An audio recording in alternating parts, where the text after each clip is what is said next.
Greetings, fellow armchair imaginers. Bluedragonfive here, And Rohith Dhar.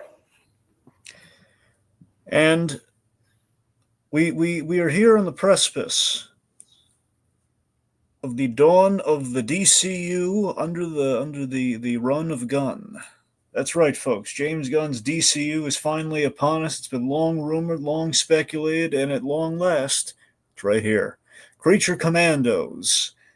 Kicking off December with that, and we wanted to kind of track along the journey because recently DC's been having a good year on TV with the Penguins, so why not talk a little Creature Commandos? And you were hyped for this, weren't you, Rohit? When I saw the trailers, I was like, "Oh, this is cool." I wasn't necessarily hyped for it in the sense that I like it was one of my more anticipated projects in DCU. But as one may know, I appreciate it and revere the Guardians trilogy overall from Gunn. I think the Suicide Squad is the best DCEU film, and Peacemaker is one of my favorite superhero shows overall. So for James Gunn to go into something like animation, which is a medium that has this not only just unique challenges but unique opportunities to expand or do something that can be done in live action. I was very much interested to see how this sort of vision can be realized in the animated medium. Yeah, I mean, I think Creature Commandos, I think it had a benefit of a lot of things. I mean, for starters, it's interesting that we're kind of easing into the DCU. We haven't gotten Superman yet, but we're starting Creature Commandos as a way of like showing because James Gunn is seemingly taking a more active role in the DC animated projects because basically he's overseeing everything, and we kind of wrapped up the last run of DC animated films. Mhm. Not to say there aren't going to be like a few things maybe outside of James Gunn's purview, but this is essentially like now it's seemingly all kind of like connected or like under kind of a similar umbrella.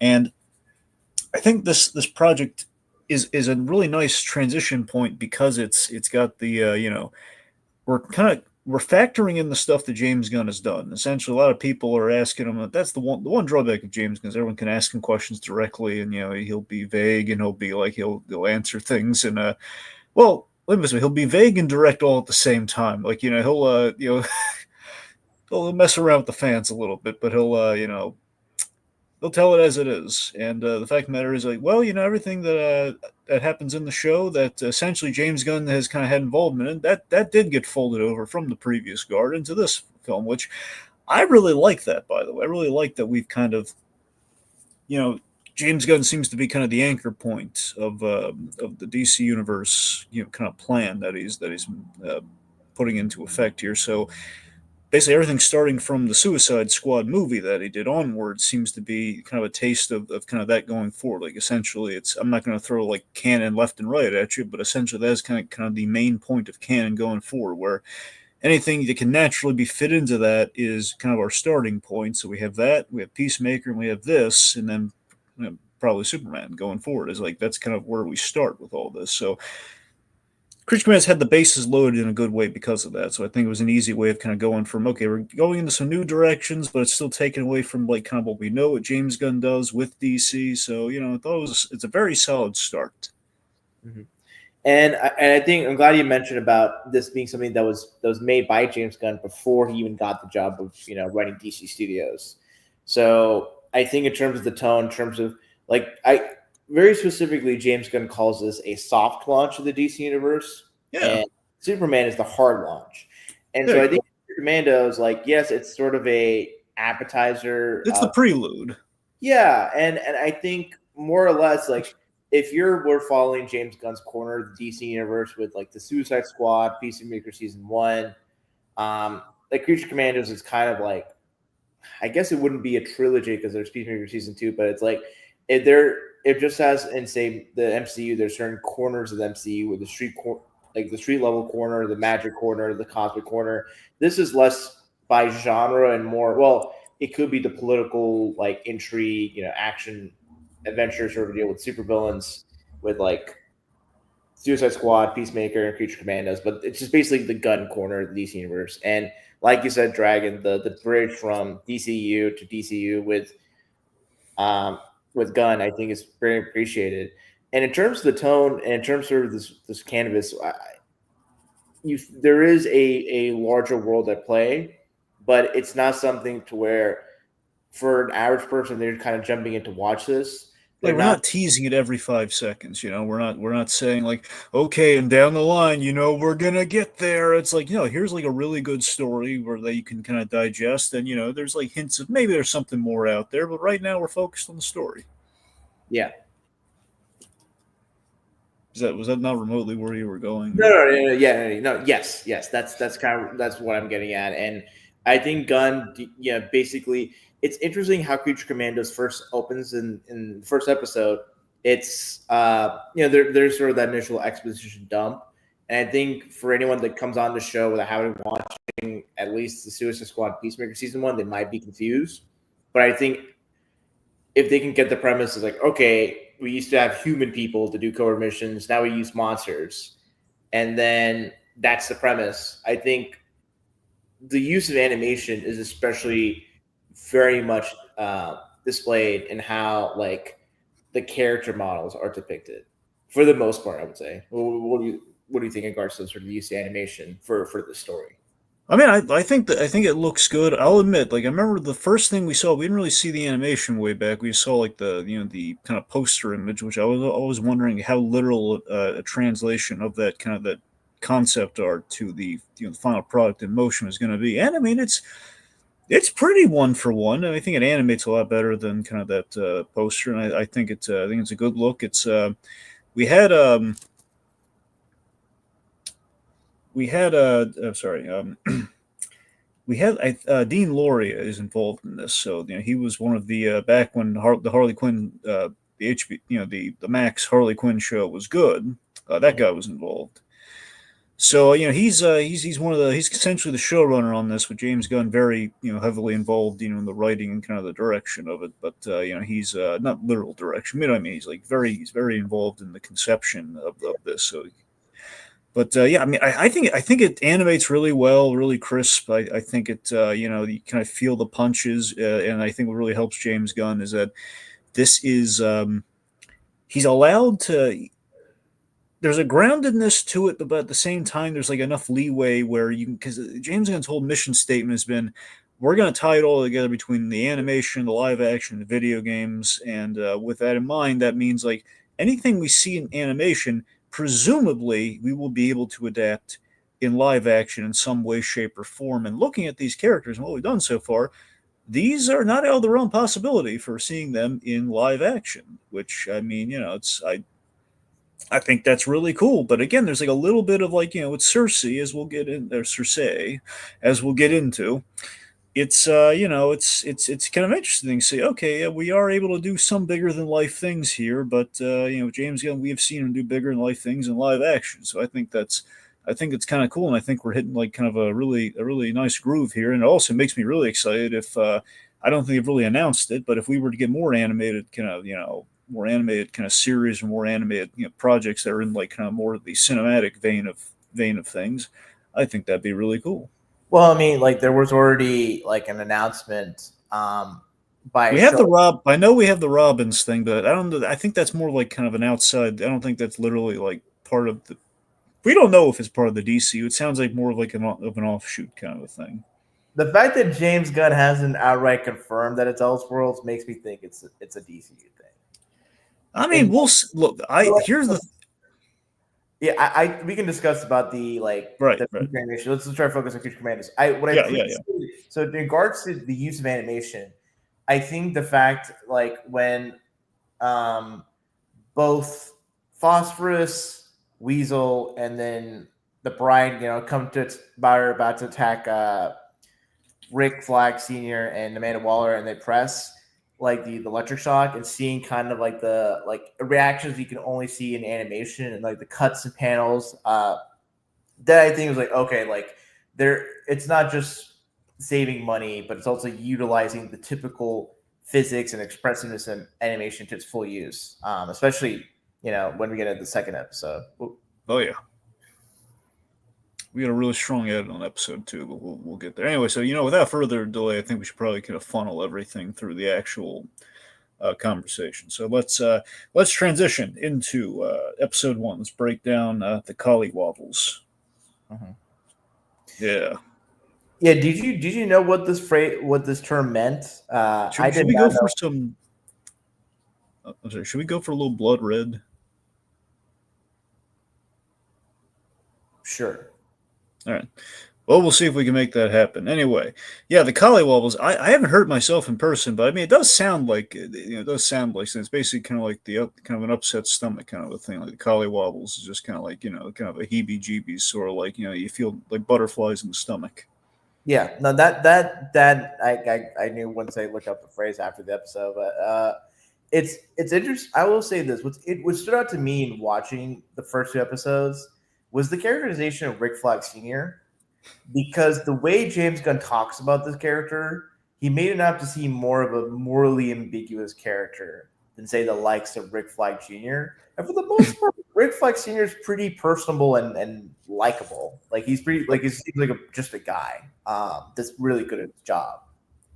Okay, so first off, I really like I've always really liked Frank Grillo, so I was really excited to hear that he had a role in things here, especially the fact that we essentially kind of I mean, he wasn't really doing anything else in the MCU, so I'm so glad we kind of got him. We've been folding a lot of MCU actors here and there, but him as Rick Flag Senior was really exciting to me, and I was not let down seeing what he did with the role. Because although it's not Frank Grillo like phoning it in, he seems to have and of course he's going to be he's going to be appearing in Superman and beyond that, and Peacemaker season 2, so he's sticking around for a while. He is. I really loved how we portrayed him here. I love that he is. It's interesting too because if you look at Rick Flag Senior and Junior, I mean, again, I was listening to the commentary on the Suicide Squad movie after watching these 2 episodes, and what was interesting is that James Gunn spoke to Joel Kim, and really it was really a challenge for him, and in kind of a refreshing kind of like way. Like it was a real challenge for him to kind of play Rick Flag so differently than he did in the David Ayer Suicide Squad, where he's very much he's kind of in a comedy with something with a little more comedic tone, very much, like an intentionally comedic tone, which I think I really, again, between the two, I think he got to play a lot more. And I think there was a lot of, he really got to shine in the Suicide Squad No, movie, despite him. I think the way to kind of delineate is that like Rick Flag in David Ayer's Suicide Squad was just sort of like conventional military gruff guy that had to lead like a bunch of convicts. This could have been something that you could see in like a 90s action movie. Whereas in James Gunn's Suicide Squad, like it very much feels like a very comic booky world, and it's just kind of this regular military guy that basically is like in a workplace comedy. And I think that really shines through in Joel Clinton's performance. Yeah, so with that in mind, I like that some of that translated through here with Rick Flag Senior. In a way, Senior here, I love that he does view these guys not so much as his charge, like let's say David Ayer,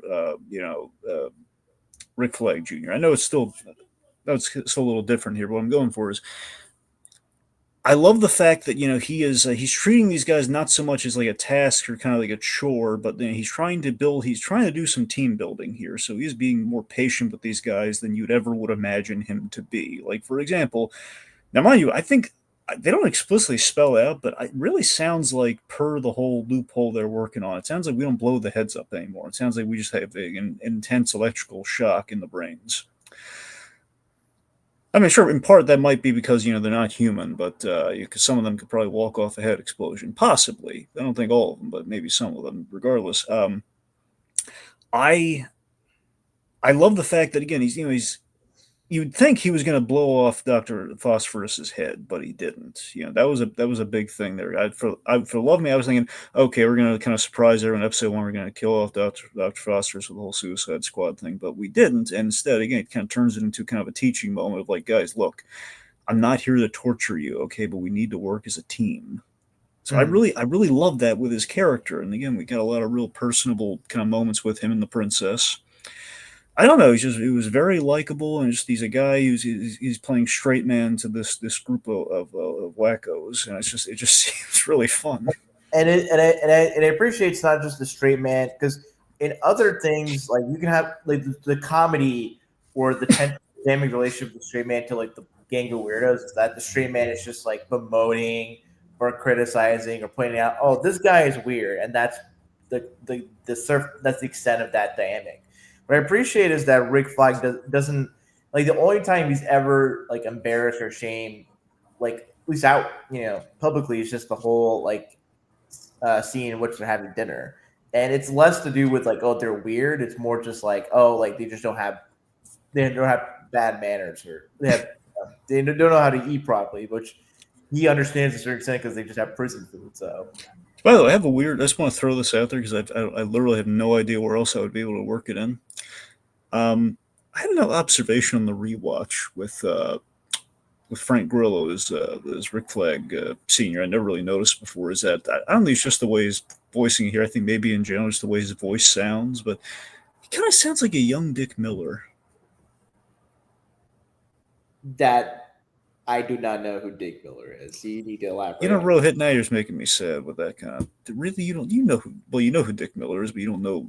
Okay, look, remember, do you remember Chucky Saw and Batman: Mask of the Phantasm?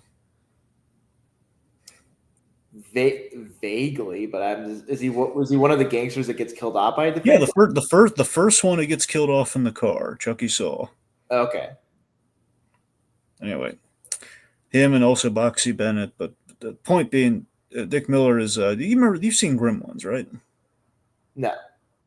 Okay, never mind. The point being, Dick Miller was kind of a favorite of Joe Dante's, and he pops up in a lot of stuff. He was like the original Little Shop. That doesn't matter. Point being, Dick Miller, great actor. And I think that Frank Grillo is kind of kind of sounds a little like him. Point, that guy was a kind of a class act, and he was kind of paired up with kind of a very off the reservation filmmaker like Joe Dante with, in this case, James Gunn. I don't know. It's kind of interesting. Anywho, point being, he has a very he's very homespun, just kind of like kind of working man kind of attitude towards towards his job. And with that said, I do want to just revisit just kind of our status quo here because something really interesting does occur to me. I really wanted to bring up with you in our conversation here. So our setting is post Peacemaker season 1. Amanda Waller, she because of that, she can't use Suicide Squad. She has the loophole of the whole non-human inmates, so Task Force M, aka the Creature Commandos. What's interesting about this is that Amanda Waller, she views friends. We have this conversation. The exposition dialogue at the start flows very naturally. I really love, and just James Gunn has real flair for dialogue. Just talking about like the whole Pakistan thing. Pakistan is like like Rick Flag brings up, countries don't have friends, and says that Pakistan is basically we need their oil. We need their oil and everything. That's basically their that's basically kind of like why the friendship's there, and basically we're going to secure their needs, so basically we get the dibs on the oil. Yeah. And by essentially we're protecting Princess Alana Rostovic, I think is what her name is. The point is Princess Alana. Yeah. And what I'm getting at is it's a fun modern one. We have a lot of fun kind of like modern views on things that James Gunn's kind of brought to this here. But Amanda Waller viewing friends as useful assets, which very much feels natural to that character. It also begs a lot of questions about her dynamics with both eras of Rick Flag. Because think about it. I was thinking when I was rewatching the Suicide Squad movie, it occurred to me that she sent Rick Flag Jr. on the team of Suicide Squad members that were supposed to get killed off. And she liked Rick Flag. And here, she's she kind of apologized for kind of the survivor comment talking about in reference to Rick Flag, Rick Flag Jr., but she was basically commanded, Peacemaker to kill him. But the thing is that like, I mean, we kind of have, at least I think I understand why she put him on the team that the Suicide Squad people to get killed, because psychologically, Rick Flag would not be for covering up Project Starfish. So I think that was a conscious decision on Waller's part to put him on the team, because if he's not involved, he wouldn't, there would be no obstacle to kind of like hiding the real dark details about Project Starfish. Well, either way, it's even if that's true, it's still either way is slicing. My point, my operative point here being, anyways, like she's kind of getting Rick Flag Jr. killed, and yet she is still, Rick Flag Sr. still working for her. So I think she's withholding that information from Rick Flag Sr. And I don't know if that's going to pay off at some point or not. That I don't think that I really don't think he knows the specifics of the death of Rick Flag Jr. Oh no, that's very much intentional. I think Right. I'm curious if he finds out at the end of Creature Commandos. If not, like, because Well, I don't think then. I think Peacemaker season 2 is when he would have to find out. yeah, because that would be the like inciting incident. Because he would. Now, here's the thing: do you think Amanda Waller covered up the fact that Peacemaker that killed his son? Do you think that's the real question I have? I know we can't get into that fully here, but it's just something to kind of file away with Rick Flag Sr. That his dynamic with Peacemaker is going to be really interesting, given that big connecting point that they have with each other. Mm-hmm.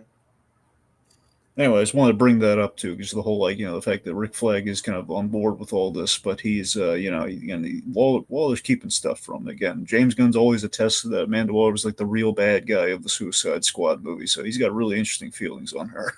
Mm-hmm. All right, so we assemble the team. Let's do a quick breakdown of the Commandos themselves. So we got the Bride, Played by Indra Varma, who, for anyone that's watched Game of Thrones, she played Ilaria San, the wife of Oberyn Martell, and she was like the mother of the Sand Snakes. And she also was in Obi-Wan Kenobi, playing that one Imperial officer that helped out Obi-Wan and Leia. Oh, I didn't know that was her. Mm-hmm. Oh, cool.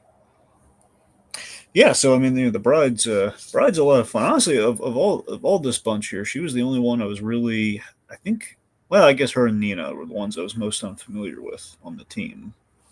Mm-hmm. So she was a surprise. And of course, episode 2 really gets into her backstory, which was super interesting. So probably gonna reserve a lot of the bride talk for them. But she looks really cool and she's no nonsense. So we have her. She's very much like she's very giving you up like Emma Frost vibes. Oh yeah, absolutely. There's definitely some Emma Frost there. Mm-hmm. Yep. All right. Let's see. So Dr. Phosphorus, voiced by Alan Tudyk.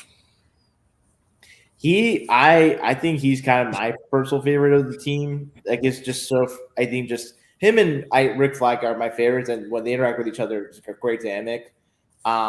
And I really appreciate Alan Tudyk just kind of hamming it up as Dr. Phosphorus, and the whole bit of like, oh, you don't know if I'm smiling or not, because he's just a skeleton.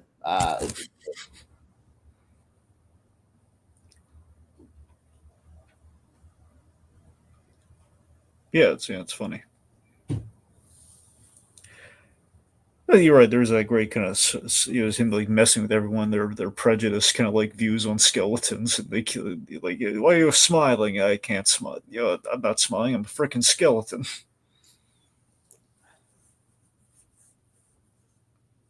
Yeah. Anyway, the Weasel, of course, he's kind of our carryover from. And again, ultimately, I think another really fun aspect with the Creature Commandos is, again, I'm a sucker for the Suicide Squad. So in a sense, the Creature Commandos are just the monstery version of the Suicide Squad. So Weasel being a great symbol of that. Yeah, and I love when Weasel's in like the carrier, and he's just even more restrained because how things ended up in the last one in Corner Maltese. Like he just you can like, even though he obviously can't express like words, his overall demeanor is very, very, very much I don't want to be here. But I think once he gets out of the plane, he just kind of like is basically just like a mangy dog. Let's see. Okay, so the big standout. I think probably my favorite along with Rick Flag. GI Robot. I love in one of the scenes. Yeah, I love how in like the Jenga block, he just sees a Nazi symbol and then just shoots at it. I love. He's just so unhinged, and yet he's so again, this is the balance of James Gunn. You're gonna have these really unhinged and dangerous characters, but there's such a human quality to them. Mhm. For GI Robot, he seems to be like a really lonely guy, and you kind of feel sorry for him, you know. I really like the design of GI Robot because I think the earlier design, it was good. I think it was very evocative of the Iron Giant, which for this type of robot, you kind of can't help but you know evoke that particular design. I think for this, I appreciate how like when you look at his eyes, like they're not completely just red. There's like a little shade that looks like irises. So there's a bit more expressiveness to him than I think the original design. And what I really did not expect to occur upon watching these 2 episodes is kind of this like budding friendship between him and Nina Mazursky. I love that so much, and I'm very excited to see where that goes. It's a much wholesome version of like Drax and Mantis. Yeah, no, absolutely. So I mean, that's the thing. It just seems to be this really. It's such a nice, sweet little tender scene there where she's kind of humoring him, saying, if I were to kill Nazis, you'd be the first person I would absolutely kill Nazis with. Yeah, She seems Nina Mazursky seems to be the heart of the team. She's very Abe Sapien like, so I mean, she already has like a really cool gimmick. She's kind of got a little bit of little Creature from the Black Lagoon vibes, which is nice. she's such a sweet, innocent person. Like you like she's so nice to everyone, and she apologizes to other people when like say the bride is being rude. And I really appreciate Nina Mazursky. It's just like the little like cinnamon bun of the group. I She love it. she and Neil are just like so people have to like someone has to like 24/7 protect this too. They're too sweet for this world. But her and who? Neil from Skeleton Crew. Oh, right. Nick, gotcha. Okay, sorry. Yeah, but yeah. So I'm again. I melt for that Nina Mazursky, and I'm loving GI Robot. So again, we're finding and again James McKinnis is it's a bit of a carryover from Ratcatcher 2 and King Shark in a sense, Yeah. a little bit. Anyway, yeah, so definitely some standouts on the team there. Anyway, so what do you think? Do you think there are bombs or no bombs anymore? I don't think they're bombs because I think Because it says detonate, though. That's what makes me think maybe the bombs are still there, but we've seen him push the button. It just shocks the crap out of him. Well, he hasn't done it yet. Waller's done it. yeah, and I think you haven't seen an attempt for like one of them to like just escape. So, and I feel like this would be something that like Amanda Waller would have mentioned or made explicit about, like, because I know there's a detonate button, but it just doesn't seem like usually for Suicide Squad stories we do like an example very early on we do like have someone's head explode. Yeah. But the fact that it hasn't happened early on, like I don't feel like that's not on the table.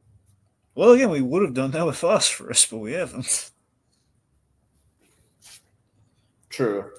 But again, I really appreciate the restraint and like the patience of Rick because he sees them as his soldiers. Also, I think one of the great deliveries too. By the way, I think it's in the next episode. But I just love that G.I. Robot asks if Dr. Phosphorus is secretly a Nazi, and he's just like no G.I. Robot. He's not a Nazi. He's so kind of exasperated, but it's like as if GI Robot's like a hyperactive child, that he's babysitting. Yeah, and I think a certain way you can read it is like Rick Flag is sort of sad that like Dr. Foster is a Nazi. He's just like, God, I wish. When Man. will I have Nazis to kill? He's just desperate to kill Nazis. It's his programming, man. I know, and it's great. I mean, it's not the worst programming. I don't know. It's again, it's this the sympathetic part of this character. This character essentially has no purpose unless he finds some neo Nazis. He's out of luck. Mm-hmm. Again, it adds to the loneliness. If Captain Nazi shows up, in like a JSA project, or whatever, just put GI Robot in a room with them. True. Or you know what? Have G.I. Robot go to that one DC alternate universe where like Nazis have won, and you have like Yeah, Overman or whatever. Boom, like that's gonna be G.I. Robot's paradise.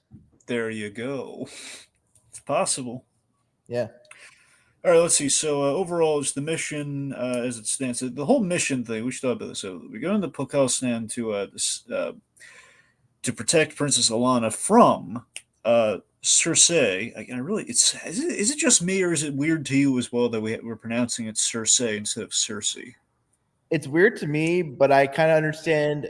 And this is not something that's been explicitly mentioned, but I think the implicit idea is that we have a popular HBO show called Game of Thrones that has one of the characters named Cersei. Uh, So I imagine I've never heard that pronunciation of now Cersei like in any point. Like usually when I hear people talk about the character, it's Cersei. But I think just to avoid comparisons or confusions, like are you talking about Cersei from Game of Thrones? Cersei, like it's Cersei. well, regardless, Cersei.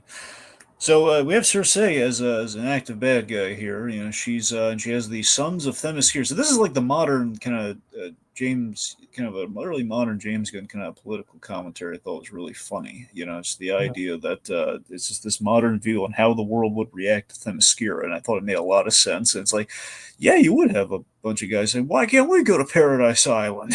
you know. Well, it seems like Themyscira is not really well known among the public.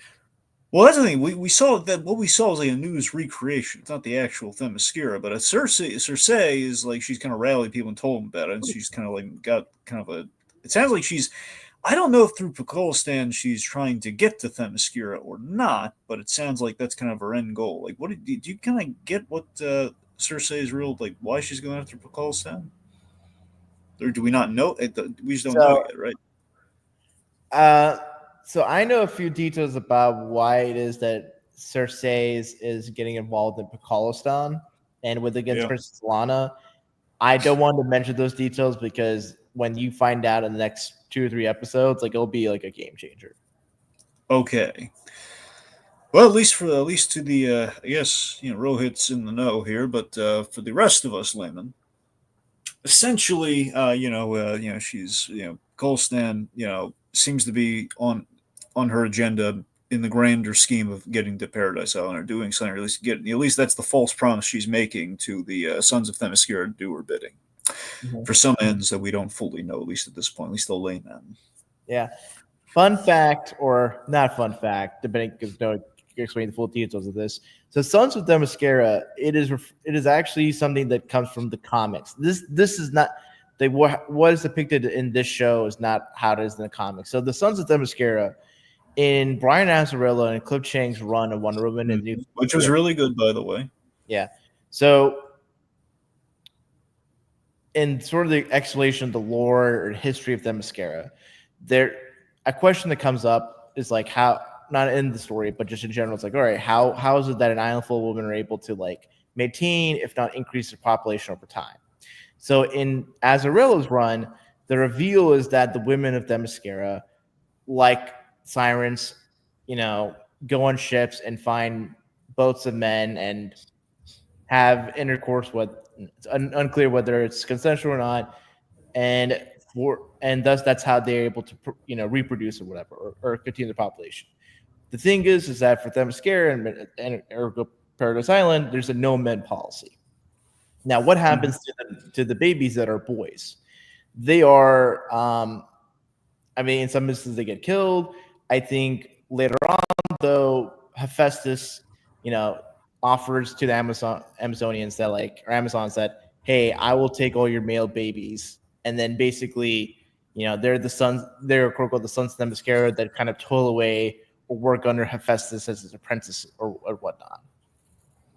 But in this James Gunn has utilized just the name it's a name only and he's utilized them to basically make a commentary on certain trends among men in our nation and in the world at large. So especially if you look at the acronym for Sons of Themyscira, it's very telling. If you read between the lines, what Guns is trying to say with these kind of guys, and it's interesting that specifically It's kind of funny though, right? it is very funny, and also imagine if there's a sort of continuity from the show moving forward to other projects. Imagine these kind of men like being then brought into the under the likes of Dr. Psycho. Oh, there you go. Yeah. So there is like as James Gunn mentions that there it's not a story building for these type of projects, but it's a world building. So I think something like the Sons of Themyscira, assuming their current duration, are going to appear in other projects, like a Dr. Psycho who very much has who's very much a noted misogynist, would be interesting to kind of come into the picture and corral these men like under his leadership. All right. Okay, so we go to Pakistan. We have an iffy. Here's the thing: we have what I would call an iffy but harmless gag. For some reason, Pakistan's kind of stuck in the early 2000s, which I mean, it's okay. It's it's kind of it's an easy, seem to be kind of it's a random but easy gag, I guess. But it's I like that it subverts the expectation of like, okay, Alexi's gonna be, oh man, I don't like these Americans coming over here. We're gonna kill them all for doing the wrong bell. It was a fun subversion, but doing the whole like, what's up? Yeah, it's a little. I think it makes sense. It's harmless. It's not bad. I think that particular gag comes from the fact that like if you go to like other places and around the world, especially places that don't have like consistent internet access or what have you, they can only get caught up to a certain point, so it makes enough sense. That's what I'm saying. It does track enough. It's like, okay, it's it's a choice, but at least it's founded on something. So yeah, and I think there is kind of much. I think like part of it is like probably for James Gunn. Like for not only do you humanize Alexi, but also on the other hand, it's like James Gunn's like sensibilities, like especially the early 2000s, like the whole Jamie Kennedy experiment and like the what's up. I love that pull. Like you're thinking Punkton as you get the Jamie Kennedy experience. No, but I also think back to like for James Gunn, like he's kind of started out in the industry, like he wrote the first two Scooby-Doo movies. Yep. And those were like early 2000s projects. So I think that's kind of where his head was at it in terms of like making the Pakistan people go like reference early 2000s culture. Well, he does like to put a personal stamp on things. Yeah. Literally in the opening credits. Yeah, here's a fun fact to share with you. So in one of the breakdown channels, I think was New Rockstars and also Screen Crush. So they pointed out that when the camera or like when you see like what's on James Gunn's computer in the animation title sequence, the page shows the last scene for both episodes. You mean wait? Are you saying like if you pay like when you know how like when you see a script, it's like character, dialogue, and like camera pans out, whatever. Yeah. So like when you look at it's the tease at the end of the episode, but you're saying the script page is different per episode. No, right? the script page literally is the last scene of each episode. Okay, that's really cool, actually. Yeah. Which I guess that's like you might inadvertently just spoil yourself if you just decide to pause and zoom in on that particular page. It's like really tiny though, so True.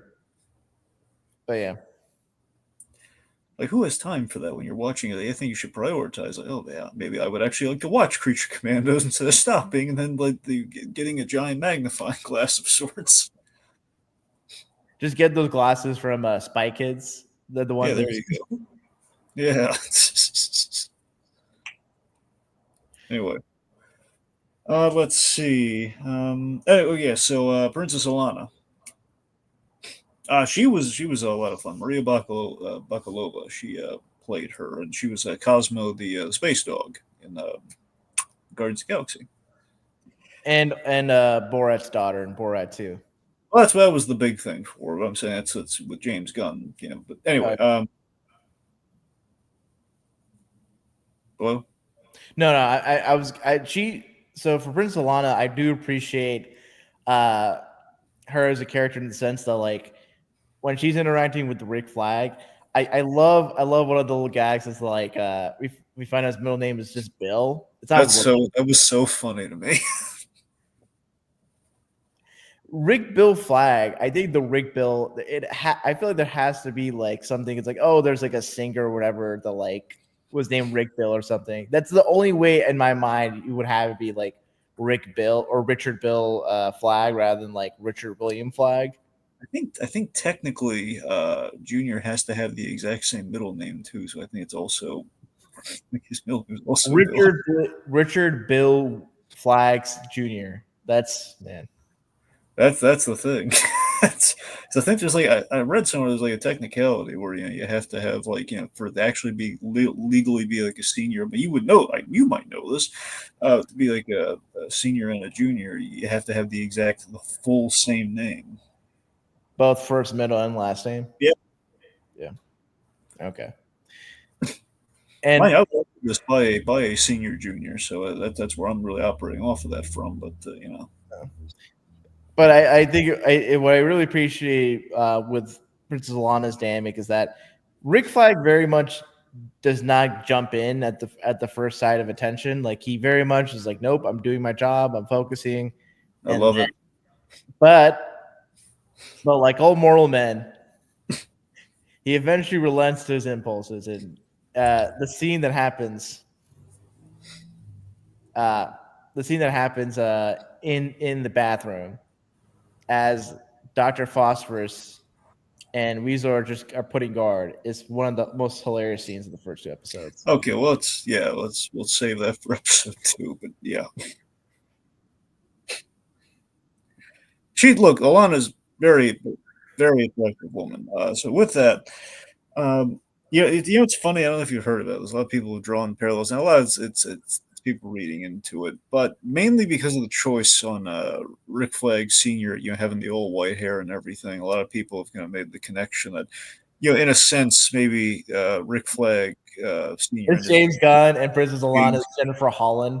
Is if you look at her, here's the initially I was like, okay, people are just attached to the whole Rick Flag because they want to make him an old man, but they look at Alana though. When I first saw her, as I saw that hair, I was like, wait a minute. Could she like? It looks a little like Jennifer Holland in Peacemaker. Hey, James Gunn is like any other writer, in entertainment. Oh, we found his muse. Well, it's not just his muse; it's his wife. But no, but it is funny. I don't know, like it's just funny the way it works out. It's kind of like how in comics, like certain comic writers will have their like character pair up with Kitty Pryde for a reason. That's very a lot of comic writers like comic book crush, but I digress. I think what was funny just going because this is all in episode 1, the whole dinner sequence. I love for each individual character, like Weasel, he's kind of like nabbing his food. G.I. Joe, he can't eat anything, which I appreciate that like Nina Mazursky knows that. G.I. Robot, not G.I. Joe. Don't get us sued now. G.I. Robot can obviously eat any food. So like I appreciate Nina Mazursky asking like the servant or whatever. It's like, hey, can you give us some diesel?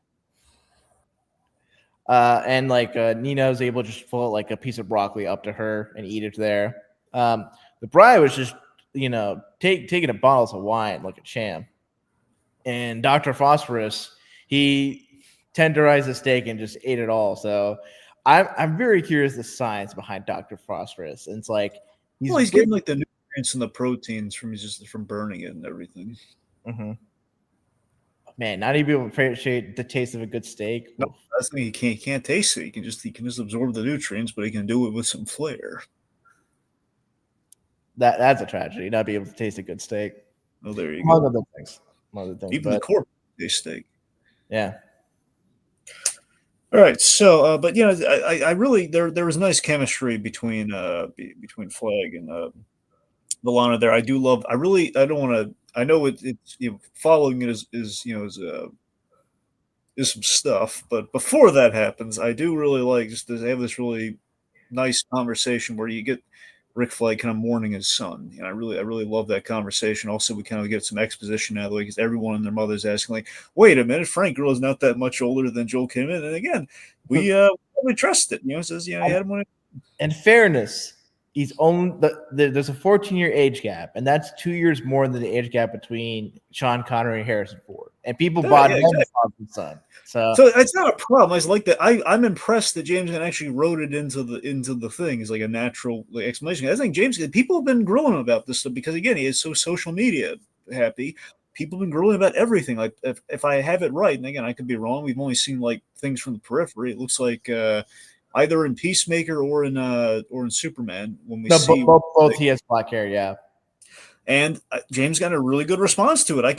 This is the kind of writing I do love, where it's like, he's a little vain. He's going to dye his hair when he's, outside. Well, that's the Watsonian answer. The duelist answer is that Frank Grillo couldn't dye his hair because he's doing Tulsa King. Well, I know that's the reason. I'm just saying I like the in-universe. Like, he's going to dye his hair. I would appreciate if he gave a really like snarky comic answer. He just like Rick Flag just landed in a Lazarus pit, and that's why he looks like that. God.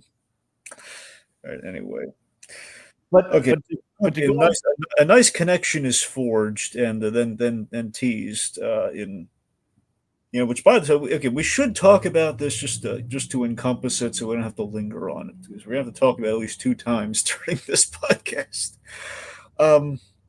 Major points to James Gunn for this, because he's not afraid to revel in, to revel in like it's kind of equal opportunity in a sense of like we have the violence, we have the violence along with the sex and nudity, which so rarely are the two paired. Usually it's like one or the other because one is shunned and the other is like, as violent as you want, but we never show any nudity. We don't do the sex stuff. It's just it's not done. But you know what?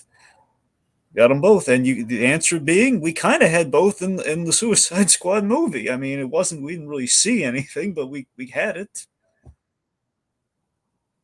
Probably more so violence than I feel like Peacemaker season 1 is probably the more equal balance of sex.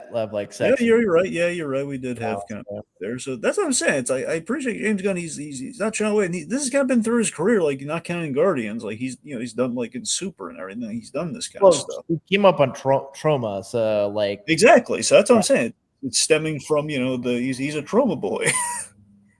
Yeah, and also like if you watch like the first 2 Scooby-Doo movies, like there's a lot of innuendo. Well, again, the original script was a lot. There was at least a draft of the script that he did was literally R-rated. Mm-hmm.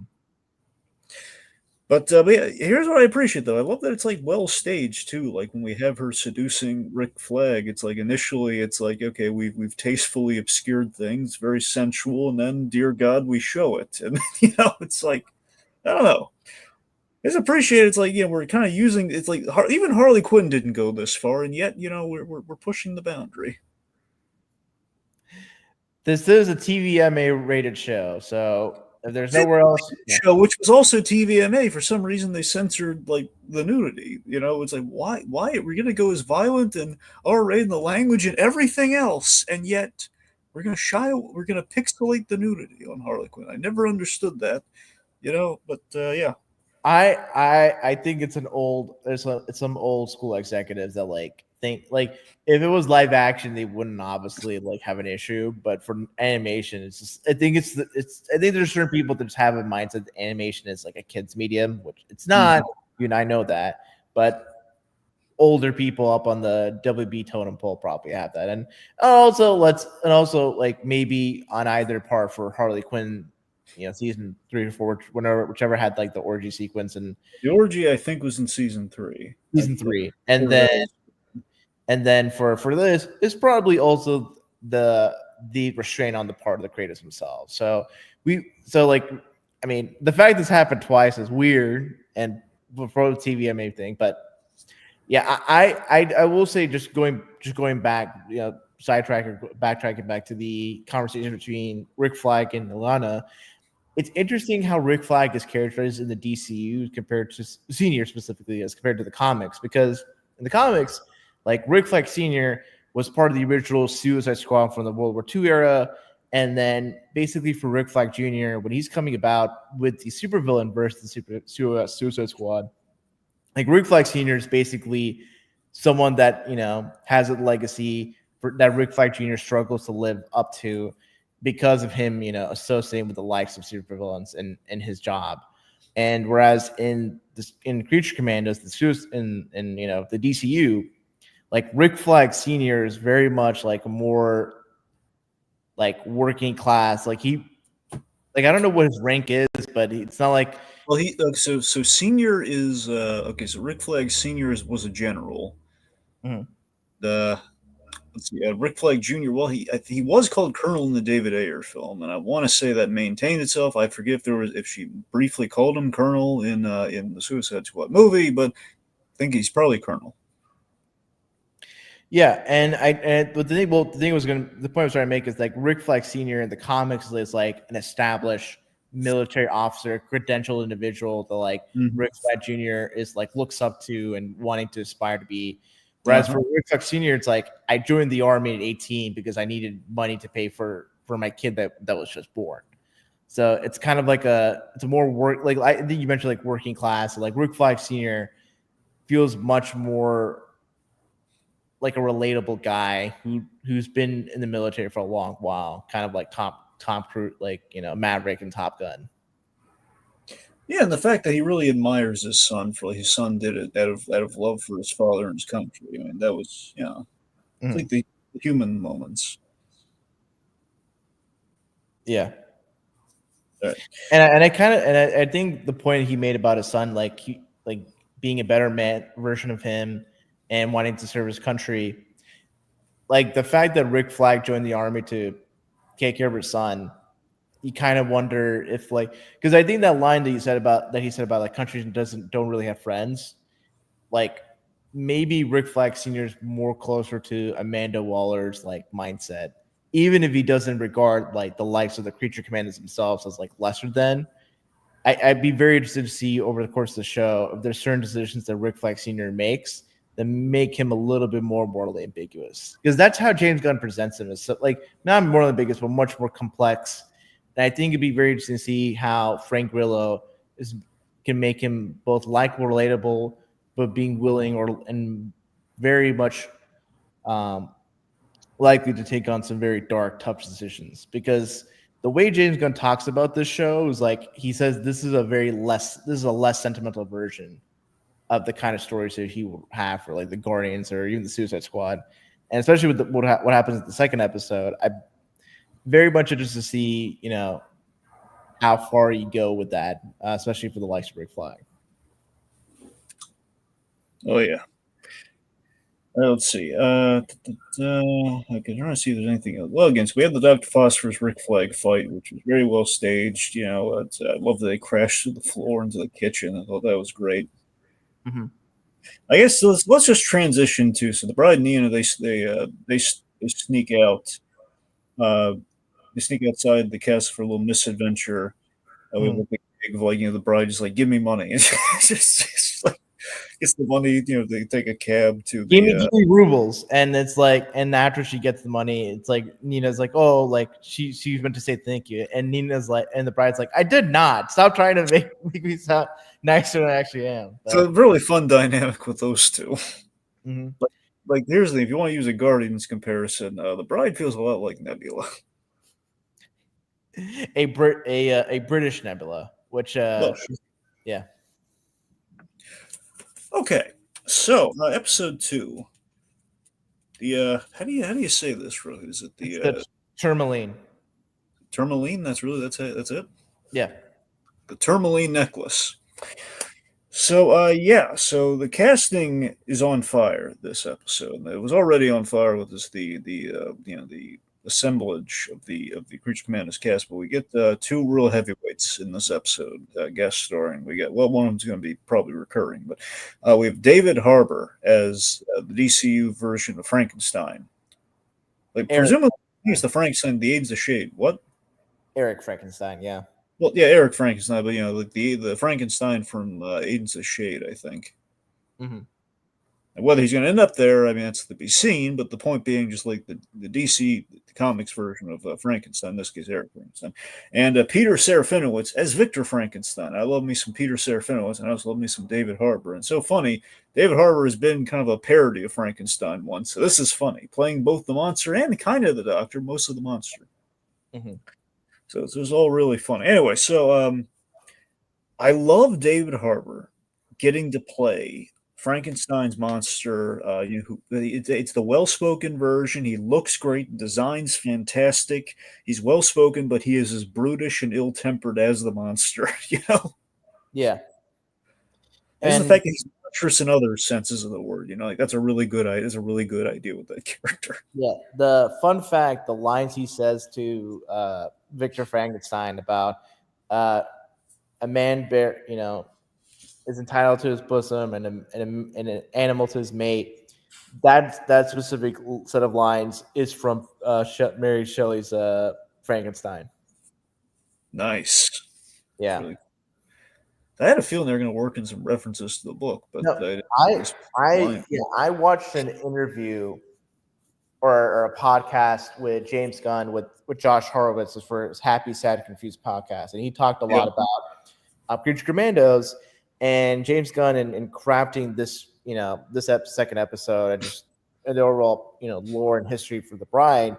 He not only was he specifically says, and I always trying to take from the comics, but also I'm a big fan of Mary Shelley's Frankenstein, and so for Eric Frankenstein, James Gunn described him as being not as heroic as the one from the comics. Okay. And I think that's with what is depicted in the first two episodes. I'd be very much interested to see if maybe it could be a thing where he's not a really likable guy, in the show, but maybe later on down the line he'll have kind of like a peacemaker run if there's an Agent of Shade sort of a deal, or maybe he's a little more complicated. James Gunn has a way of writing characters that have really despicable, actions done on their part, or even things done to them. So with how we feel about Peacemaker from Suicide Squad to season 1, I'd be very interested to see where that goes. But I think what's really kind of was in my mind as I was watching episode 2 was are you seeing the film Poor Things, Dragon? Yes, I have. Oh, you say that only. It's one of the best films of. Get at it. Come on. Kiki, I know you're there, but you got to back me up that it's one of the best films of 2023. Dragon hates Poor Things. I think it's all right. I don't love it. I don't like the ending. Fair. I think it's got really good world building, really good performances. I don't love the way the story goes. Okay, so as you see, we have the spectrum opinions. I love it. Kiki's, okay, and Bill Vin are okay. Thank you for summoning me because I actually do have some stuff to say about the Frankenstein stuff. All right, lead it the way. Yeah, the thing I wanted to say is mostly I wanted to make the connection that when I was reading the original Frankenstein novel, I actually read it for the Halloween pick in one of my book clubs. And one of the things that really stood out is the fact that, essentially we have the beginnings of the flashback in the original novel, the whole idea of the monster demanding that Victor Frankenstein make him a bride to love unambiguously. And just in the book, Victor actually never goes through with it because he's just so disgusted by the creature he's created, and that's a big moral thing with Victor throughout the book is just the fact that he did bring life to this thing. And he's I couldn't possibly bring life to it. But just I love how this episode explores realistically, not in the sense of the movie version of Bride of Frankenstein, which is of course a very Hollywoodized version of what would happen.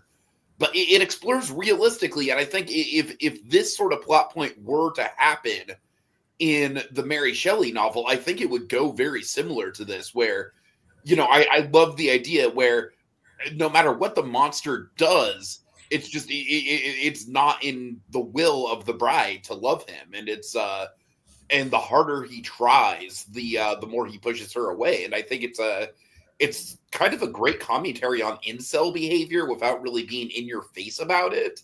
I don't know. I just thought the whole thing was really well done. And I think it tracks. I think it's good.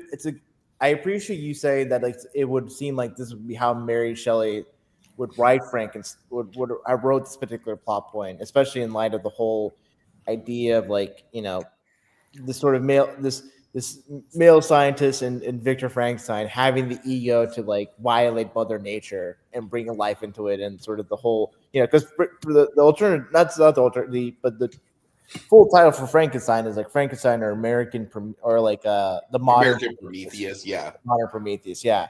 So I think it's like you said, Tiki, like this would be very much aligned with sort of, it's kind of like mashing both Mary Shelley's Frankenstein with the Universal horror and then putting in the DC universe, and it's kind of totally. But it's interesting. But to go along those lines, I saw in one of your comments about, like, the flashbacks having a Edward Scissorhands level of melancholy to them. Mm-hmm.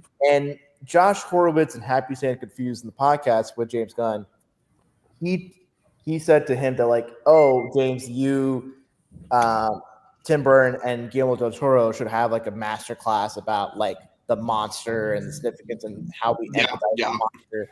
And James Gunn in that interview talked about how, like, growing up, he watched the Universal horror movies, as a kid on Saturday nights, and how he loved, like, the Creature of the Black Lagoon, obviously Frankenstein, all that stuff.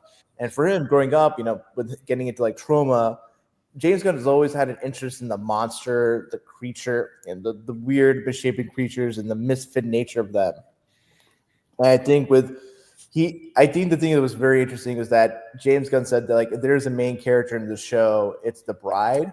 And with what was shown in the first 2 episodes, it is a really interesting thing to view sort of the bride's journey. Because especially she is kind of like what she's going through, it's not exact one-to-one, obviously, but there is great similarities to, like, what was depicted with Rocket in Guardians 3. This idea of, like, a creature that's brought into this world without the flash structure. There's a lot of just kind of Guardians 3 with that there too. Mm-hmm. Mm-hmm. Like a mad scientist, just making this abomination that somehow Victor Frankenstein in this is I definitely think it's a little ambiguous. I think he's more unambiguously, like, a decent person than than that son of a bitch was in Guardians 3. You know what I mean? Oh, the evolutionary. Yes. Well, I don't know if he's more unambiguously a good guy in light of what he did with the bride later on in the episode. And like, I think the case can be made that both Victor and Eric were not good caretakers. I mean, look, I'm reading it from the perspective, like I said, of the novel. And in the novel, Victor Frankenstein is very much like a tortured soul who was haunted by this thing that he created in Dragon, pardon me for pulling up in the arrogance of his youth. In the arrogance of his youth, he created this monster, and it haunts him his whole life. And I honestly kind of view the relationship between Victor Frankenstein and the monster as, like, almost a one-sided abusive relationship.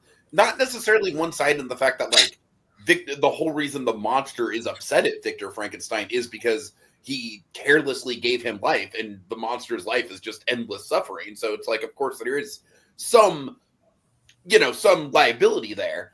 But I still think that a lot of the best Victor Frankenstein stories lean on that kind of humanity, that kind of regret that he has about what he's created. So all I'm saying is that I did see a lot of that there.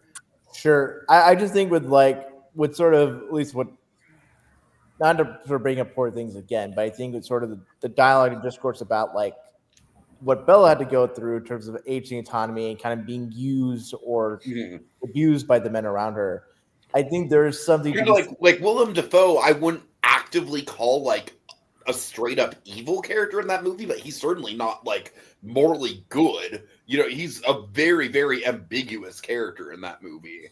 I just think the fact that the bride has, like, childlike tendencies and affirmations, and not seeing like an immediate growth or development to where she's able to articulate or have some level of emotional intelligence, and then we see what happened. Like her, like basically here's the, it's like with whatever intelligence she has, it's, I don't know if one could comfortably say that she's able to quote unquote consent or. We don't know how far along in her development she really was. I mean, we don't have it much- is very Bella Baxter coded. I'll give you that for sure. All oh, right. sure, but anyway. Well, because the thing goes, my thinking of it is that for the bride, I think the tragedy of her character is that she came into this world, and the two As a plaything for Frankenstein. as a plaything for Eric Frankenstein, and then to kind of be essentially groomed by like Victor Frankenstein. Sure. Well, So, here's where I'm sorry, go on. and so I think for like Bride, and like she's very much a cynical, like I do not give a crap of anyone, and just puts up a wall. And I think it wouldn't make sense for her to have that kind of personality affectation if she didn't have this kind of history of being let down by the two immediate male figures in her life. Here's where I come down on things with it. It's kind of interesting. So basically, okay, Guys, so I think I'll go ahead and sign back out. Let you guys have the rest of the conversation. all right. Anyway, all right. So, I mean, she's made to be a companion for Frankenstein, for Eric Frankenstein, which is a very selfish reason she is brought forward into this world. And Victor, it feels like to me, I kind of look upon Victor in a sympathetic light because initially he's kind of forced to do this, but again, he's going along with it. He's not entirely for. There is a degree of like, I'll kill your bride to make us even. He doesn't want that. So he kind of goes along with it. So, but he's definitely finessing Eric, just so to try and keep him docile and calm. But again, that's the burden of the life that he's creating and putting in this giant behemoth of a son. I do love the whole father son component there with him too. But here's the thing. So Victor, I feel, is trying, I think, with pure intentions. But again, it's a little ambiguous. I like to think with pure intentions is trying to kind of like remedy this as best he can. And basically is like, okay, look, I'm gonna be forced into doing this. I'm gonna give her a lease on life, like the whole thing of like, don't you want a bride who can speak? Like that whole thing. Like, I want to at least give her like the gift of humanity. Like he's trying to replicate, his pure intentions with Eric in the first place, but with another person. Like, I'm trying to, reanimate dead tissue and kind of give it a new lease on life, and maybe do it better than the first time I did it. So I think but I think the ambiguity is like, is he doing this out of like decency and kind of replicating why he did this in the first place, or is he doing this out of fear that I got to appease the monster that I created in the first place? So I'm gonna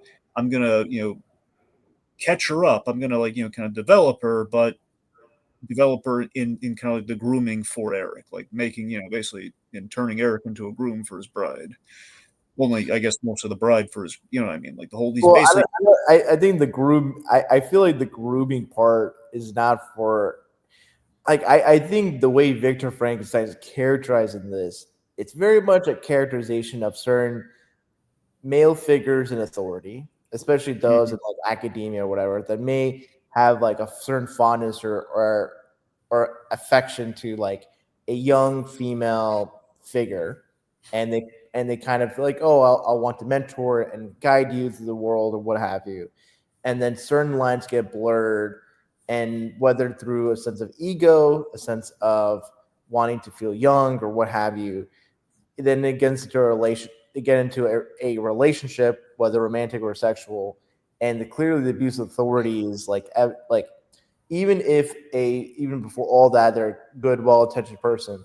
I think with Victor Frankenstein, the fact that like he interacts with the bride like a father-child relationship, and then we see them having sex, even though it's debatable whether or not the bride fully understands what she's undergoing or whatnot.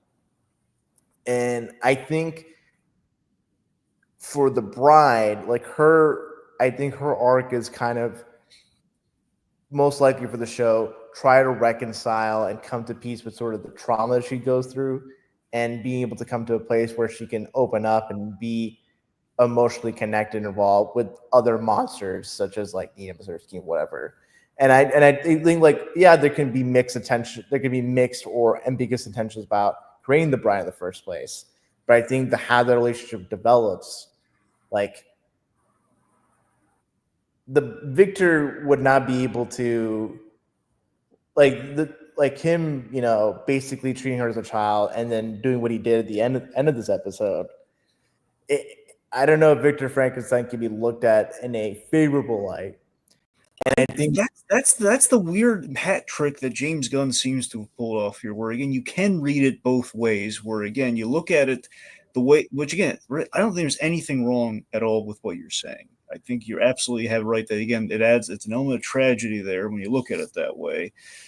But again, the performance, the way Peter Serafinowicz plays it, again, it feels like a guy caught in a position where he has to do this, but he's adding as much humanity as he can. And again, it's like it's important that we don't see the moment of like we just kind of cut in the middle of it during the action. Well, I guess we have action during the action, depending on how you look at it. But the point being, we have to go. We see like there's like an element of like, like they were kind of leaning in a little bit. There wasn't a kiss though, but still, he was just doing something really nice for her. And I think what really speaks volumes is that she goes back to this castle for that necklace because she had a positive attachment to that man.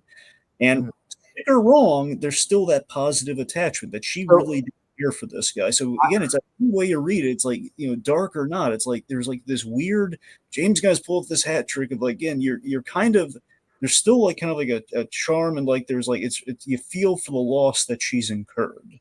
Well, I think what you're trying to get at is that James Gunn knows how to depict dysfunctional, complex, emotional, like inter-family dynamics.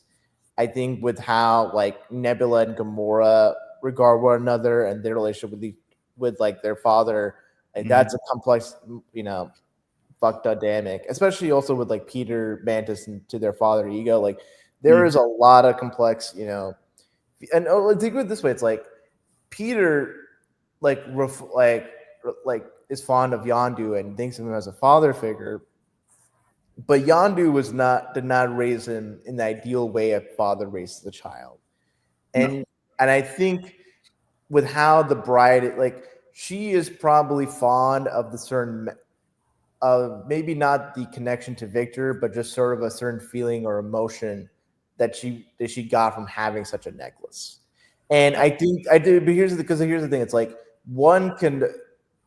you can be in a situation to where you've been abused or taken advantage or been hurt by someone, but have feelings that are not entirely black and white. And because the thing is, it's like it can be true that like maybe she's not confused or really hasn't really, understood the implications of her relationship with Victor.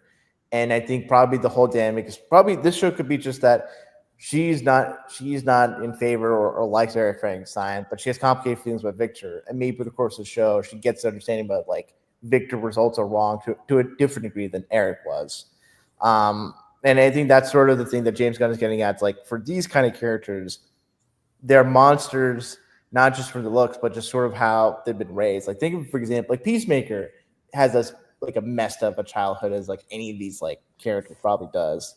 But yet in a way, by following through their journey, we're able to,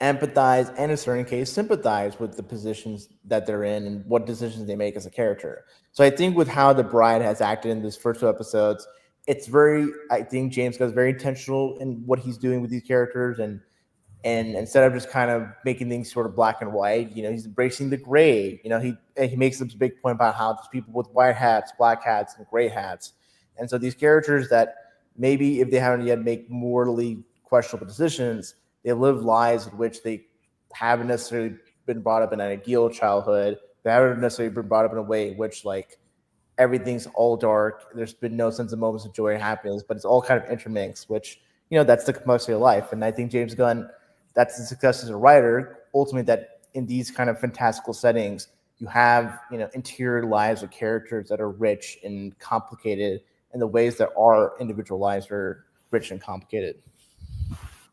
So, a few things I want to highlight. I do love the imprinting moment where, like, she comes to life, and I love that, Victor points out, like, look, we have to give her time to adjust, and explains the whole womb science and everything, which is really, really nice flowery dialogue that goes along with the flower gag, in which, Eric says, "Oh, I picked her flowers." It's just, again, it's Frankenstein and the flowers yet again, which cracks me up. you know, it's just, again, it's the whole, like, he kills a little girl by accident with the flowers. So it's kind of I don't know, it's kind of a nice little nod to that, and just thinking, if he had listened to Victor at all, things might have turned out differently. From what we know. Yeah. And, No, the thing is, what's interesting is that, like, in the novel, my understanding is that the monster is like very intelligent, very eloquent, and in the movies he's like just like a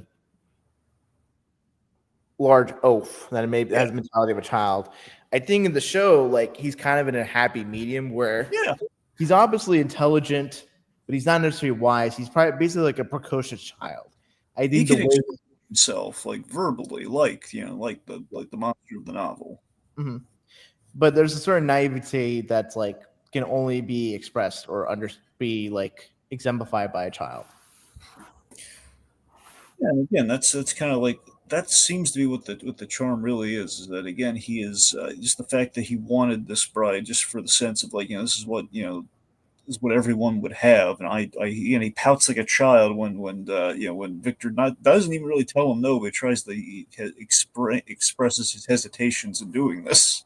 Like, we did this once, and we got you, and you're not fully happy, so why we do it again? Mm-hmm. So I love with the whole, like, I love with the connection it forms, and I love the mustache gag. I thought that was really cute. Yeah.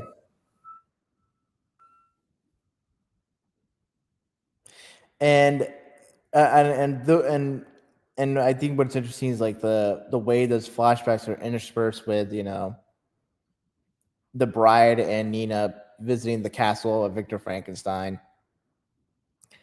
and then Cersei comes to the picture, and I have to say, like, Cersei's like look and overall style of fighting was really well done. I think, like, with the use of animation, like, you couldn't have that level of fluidity in say a live action setting. Oh, for sure. I mean, again, but we did stuff that, again, you can kind of buy, like, maybe being done in CG, but still, I think it was just broad enough. The animation helped it out a lot. Where, when the bride and Cersei are fighting, we have she turns her arms into wacky waving inflatable arm flailing, tube men. Mm-hmm.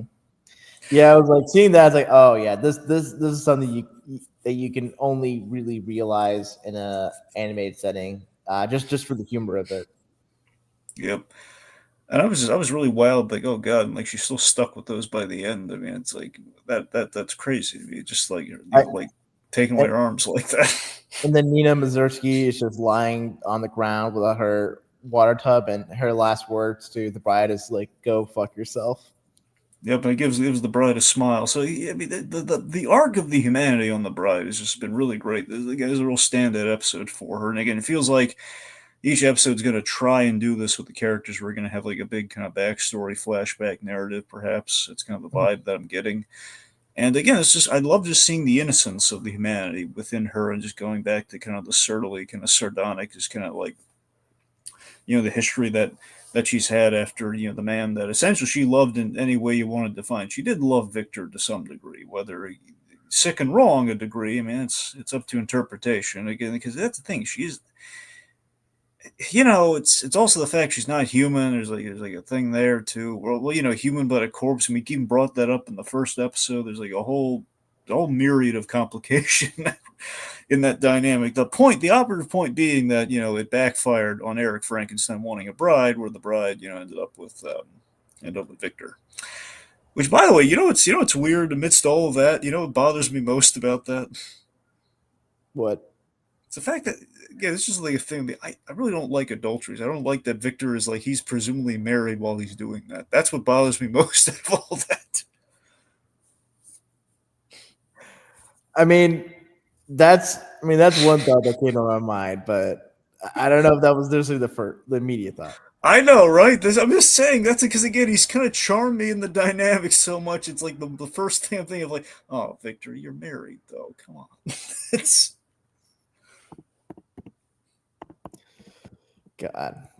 Anyway, so sweet, of course. Anyway, while that's going on too, we should mention too, since Rick Flag, he brushes up on his international relations with Alana in a very funny way, with Dr. Phosphorus kind of like doing the play-by-play outside the door.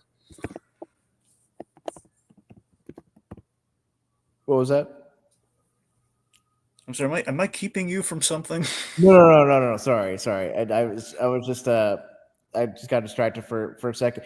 No, I think the thing that like the whole thing about Victor Frankenstein. God, what would you think about the fact that like when we saw what happened between Victor and the bride, it was like interspersed in between sort of the action of Cersei and the bride? Well, I think my headcanon is that the bride hasn't really taken a beating like that in really a long time. Because again, her main kind of opponent has been Eric Frankenstein over the years, which we'll get to in a second. But it feels like she's associating that pain, and the edit we've represented, she's associating the pain of this defeat at Cersei's hands to like the most painful thing in her life, which was losing someone she really cared about.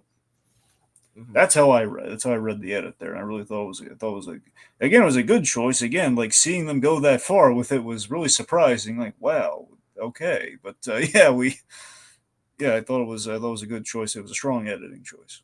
Yeah. Did you like it? No, it was provocative in the way that was supposed to be, and I think even before that, like when the bride is just doing her thing and fighting against the Sons of Themyscira, the bride is like really strong as a character. Like when I mean strong, like physically, just her going through the Sons of Themyscira, just like they're like a paperweight. It's just, well, yeah. Well, there's humans, so yeah. No, but I was also interested to see like the actual fight between Cersei and the bride. I didn't figure that Cersei was going to have do any sort of fisticuffs with the bride, but and especially how violent it got. The fact that like the bride just stabbed Cersei in like the Achilles heels. Oof. Eesh. Yeah, I'm with you there. It was that. I mean, also like the kick and everything, the way we shattered the jewels and all that. Mm-hmm. I really love that Amanda Waller just kind of like her way of summing up Cersei is like it's like some lady in a hat, essentially like a witch in a hat. Yeah. All right. Anyway, so also I mentioned Rick Flag is brushing up on his international relations with Alana, with Dr. Foster giving the play-by-play. It's a scene that you really liked.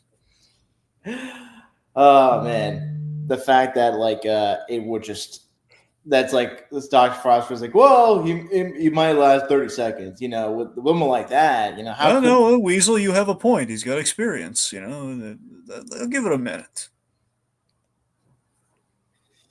Oh man, and I love Alexi's like, are you smiling? It's like I'm not, but you wouldn't know any other way. No, I'm smiling, but you have no way of knowing that. Yeah, and this close up on like Rick Flag just like putting his belt on as he's walking out. It's like, you guys didn't let me know. Like, whoa, I was ready to be a bro here, man. It's just Dr. Phosphorus is good. And in a weird way, that is kind of Phosphorus's thank you for the whole, hey, thanks for not shocking me after I tried to steal the thing from you. Mm-hmm. He was kind of, it's kind of, we're doing some team building, which I appreciate. It's. Yeah, and I'm just very curious, like when they eventually show up, who do you think the funniest reaction will be Rick or Phosphorus is seeing Cersei, hovering above. Well, that's a and then probably they took the bride and Nina Mazursky somewhere else. So probably the next episode will be just them finding the two. Yeah. A lot of there's like a really well. I don't know if we want to talk about this. There's a theory going on online about Alana, but I don't think we want to get into that now. Is it a theory that leads to certain spoilers or? I mean, that's the thing. It might be kind of like, well, you were alluding to something being a game changer, so that makes me wonder if this was it or not. I didn't know what you're talking about. No, I don't know if I want to mention it, so I don't. So I'm just going to hold off on that. I mean, we'll see. For Rick, let's just say for Rick Flagg's case, I hope his bathroom interaction was with Alana. I'm just going to say that.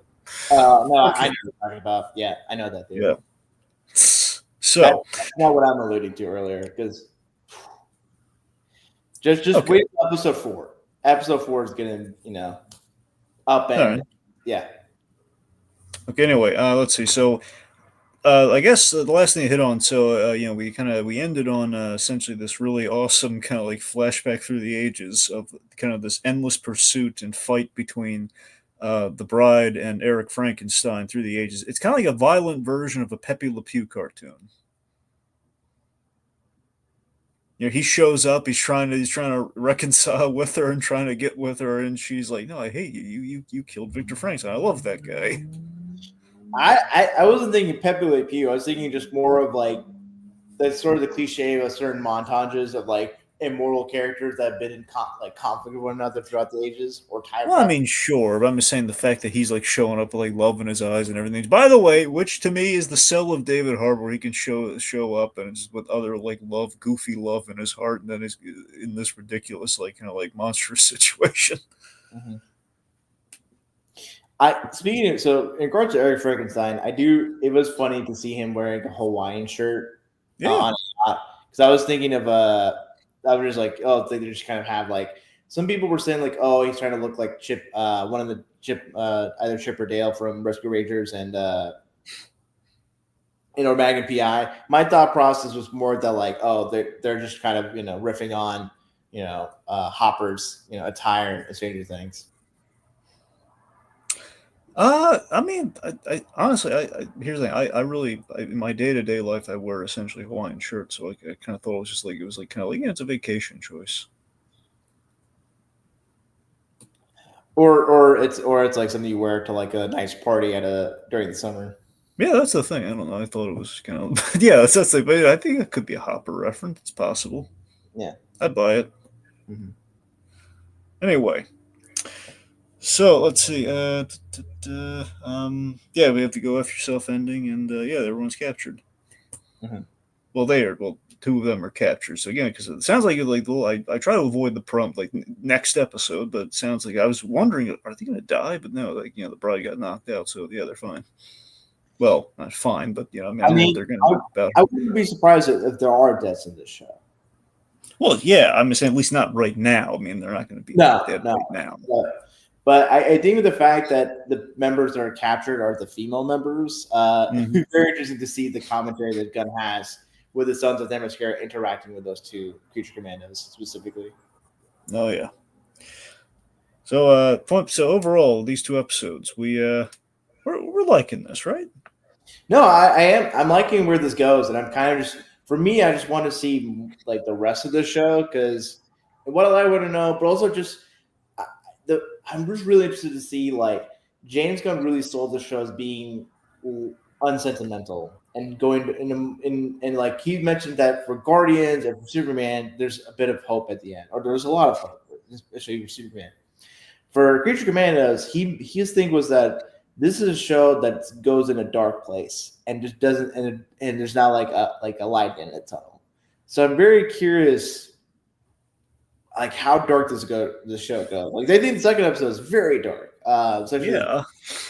But like I'm just curious, like where sort of dark places do you go with the likes of like Phosphorus, Weasel, GI Robot? Well, if I understand it right from I saw like a quick glimpse of it, and I think they might have mentioned it briefly in episode 1 when we got the rollout on them. I think our backgrounds are going to have really sad stuff, and it sounds like Dr. Foster's might have the most tragic one. No, I would not. I mean, being turned into like a living radioactive skeleton does not seem like much fun. Well, no. But no, Have you tried it? only on weekends. Well, yeah. I mean, you know what it's like, Rohit. You've been a radioactive skeleton on on the weekends. You don't get discounts. No. I mean, you're hit at that like raves, but aside from that, I mean, what kind of life is that? So just a bit of an aside. Dr. Phosphorus, like, how do you think he's able? Do you think he's able to control the level of radiation to where he can wear like certain types of clothing, or does the clothes he have are like really resistant to like the radiation he's emitting? Well, that's a good question because I mean, it's so funny because I forget how intentionally. I think it was. I want to say it was intentional, but Batman Beyond, Blight, Derek Powers, he there was a lot of Dr. Phosphorus in the design. Now I don't forget how much of that was coincidental versus like a direct reference to Dr. Phosphorus. But my point. Sorry, the thing is that's like kind of my main kind of point of comparison for how to do like a radioactive skeleton character, in something DC related. So with Blight, he had the skin and he had like the fake skin and everything kind of contained the radiation, but his temper was a factor. So it does stand to reason if he could be, he seems rather even keeled in control of his emotions. I don't know. Did you notice how much of his clothing tore off during the fight with Rick Flag? Like burned through or anything? Did you notice like how did he end up with like shorts or anything? Like did he like? No, I don't think any of his clothing burn. I think it just feels like whichever part of his body he's able to like heat up, like gets heated up, right? I really think it's a control factor. That's what I think it is. I'm just otherwise he has to have like lead lined like pants and everything, which he wasn't able to pack on the trip. So I'm sure it's like, and he's wearing like a different outfit when he was fighting Rick Flag. So I don't know. I think he's got to be in control of that. Yeah. Maybe we'll ask James Gunn that question on social media. Yeah, well, there you go. I'm sure he's aching to answer that one. Instead of like for the 15 billionth time, like, when's the Superman trailer happening? Or what? Or like when is the Brave and the Bold? Or like who's playing Batman and Brave and the Bold? Or when will we see Wonder Woman? Yeah. Yep. Anyway. So I think that about does it for us. And we're going to wrap up here. So I want to thank our commenters. I'm just going to scroll through them here. So we had Sonia Pantoja at the start. We have Little Blue. We had Hunter Iggy. We had a stranger, all one word. So we had Tiki in the comments who popped his head in during the show. But yeah. Anyway, so looking forward to more episodes of the show. So be sure to check out the next ones. We'll have that coming to you in the coming week. So take care, folks. What's up?